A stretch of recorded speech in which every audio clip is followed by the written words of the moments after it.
ایک خوبصورت اور پرسکون وادی تھی۔ اس وادی میں سبز گھاس، رنگ برنگے پھول اور اونچے پہاڑ تھے۔ انہیں پہاڑوں کے قریب ایک جادوئی جنگل بھی تھا۔ اسی جنگل میں ایک نہایت مہربان اور خوبصورت یونیکورن رہتی تھی جس کا نام سٹار لائٹ تھا۔ سٹار لائٹ کا دل بہت نرم تھا۔ اسے سب سے زیادہ خوشی اس وقت ملتی تھی جب وہ اپنے دوستوں کی مدد کرتی تھی۔ ایک دن دو بچے ایلی اور سارا میدان میں کھیل رہے تھے۔ ان کے ہاتھ میں ایک خوبصورت رنگ برنگی پتنگ تھی۔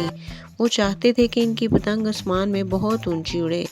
علی نے پتنگ کو اوپر پھینکا اور سارا نے دھاگا پکڑا، لیکن پتنگ چند لمحوں کے بعد زمین پر گر گئی۔ انہوں نے دوبارہ کوشش کی، پھر بھی پتنگ نہیں اڑی۔ کئی بار کوشش کے بعد دونوں بچے تھک گئے اور اداس ہو کر گھاس پر بیٹھ گئے۔ اسی وقت جنگل کے درختوں کے درمیان ایک نرم روشنی چمکی۔ وہ سٹار لائٹ یونیکورن تھی۔ سٹار لائٹ آہستہ آہستہ بچوں کے پاس آئی اور پیار سے بولی، پریشان مت ہو، میں تمہاری مدد کروں گی بچوں۔ بچے حیران بھی ہوئے اور خوش بھی۔ سٹار لائٹ نے کہا، پتنگ کو ہوا کے ساتھ اڑانا چاہیے۔ جب ہوا تیز ہو اسے آہستہ سے چھوڑنا چاہیے۔ بچوں نے دوبارہ کوشش کی۔ علی نے دھاگا مضبوطی سے پکڑا اور سارا نے پتنگ کو اوپر کی طرف چھوڑ دیا۔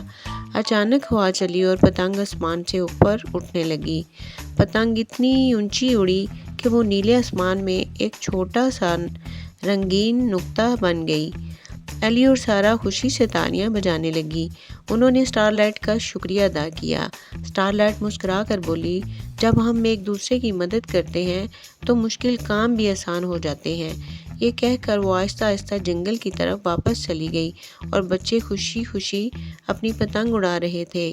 تو دیکھا بچوں، اس کہانی سے ہمیں کیا سبق حاصل ہوتا ہے؟